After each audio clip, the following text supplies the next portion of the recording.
Hello friends, welcome to రుచి వంటిల్లు. ఈ రోజు మనం పూరీ కర్రీ చాలా టేస్టీగా ఎలా తయారు చేసుకోవాలో చూద్దాము. ఈ పూరీ కర్రీని మనం చాలా సింపుల్ గా ప్రిపేర్ చేసుకోవచ్చు. పూరీ ఇంకా చపాతీలోకి చాలా టేస్టీగా ఉంటుంది. సో లేట్ చేయకుండా వీడియోలోకి వెళ్ళిపోదాం.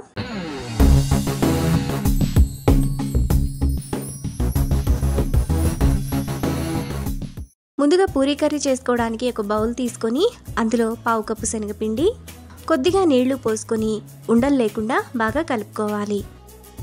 శనగపిండిని ఇక్కడ చూపిస్తున్నట్టు ఈ విధంగా కలుపుకొని పక్కన పెట్టుకోవాలి. తరువాత స్టవ్ మీద ప్యాన్ పెట్టుకొని అందులో 1 టేబుల్ స్పూన్ ఆయిల్ వేసుకోవాలి.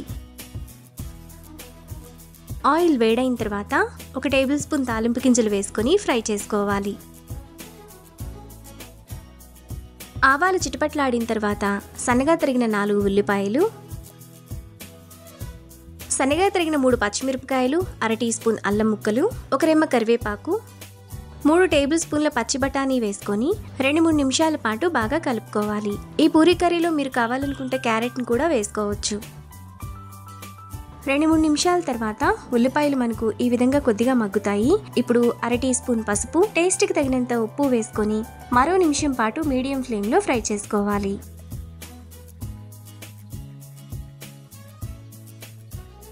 ఉల్లిపాయలు ఇలా వేగిన తర్వాత అందులో 1.5 గ్లాస్ నీళ్లు పోసుకోవాలి.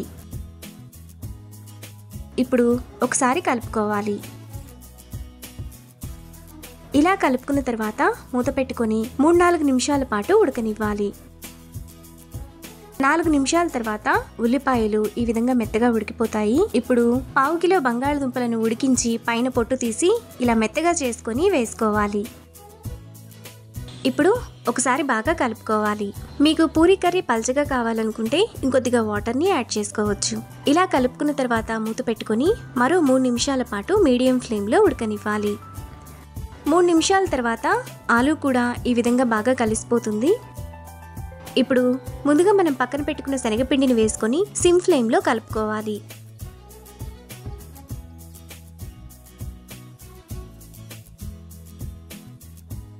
శనగపిండి అంతా కర్రీలో బాగా కలిసిపోయిన తర్వాత లాస్ట్లో కొద్దిగా తరిగిన కొత్తిమీర వేసుకొని కలుపుకోవాలి.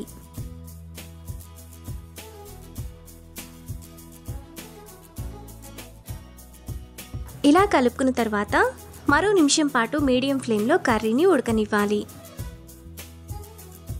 1 నిమిషం తర్వాత పూరీ కర్రీ మనకు చాలా టేస్టీగా రెడీ అయిపోతుంది.